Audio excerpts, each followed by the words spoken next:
নাও চা। আগে যদি জানতাম না জীবনে সিঙ্গেলই থাকতাম, জীবনে বিয়ে করতাম না। বিয়ে করে জীবনটা তছনছ হয়ে গেছে আমার।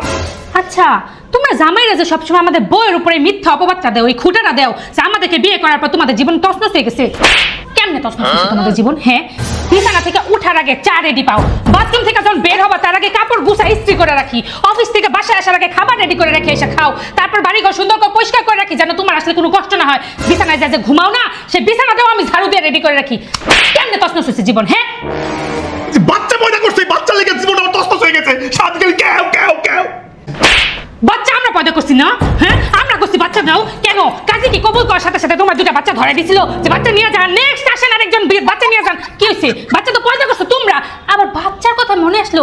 বাচ্চা নিয়ে কি কাম করো তুমি বাচ্চা? হ্যাঁ, 9 মাস পেটে রাখছি আমি, বাচ্চার জন্য কিছু খাইতে পারি নাই, বমি করছি আমি, কষ্ট করছি আমি, ঘুমাইতে পারিনি আমি, পেট কেটে বাচ্চা বার করছি আমি, তারপর বাচ্চাটা সেই ছোট্টবেলা থেকে আস্তে আস্তে পালে পালে মানুষ করতেছি আমি, খাওয়াইতেছি আমি, হুসাইতেছি আমি, হাগাইতেছি আমি।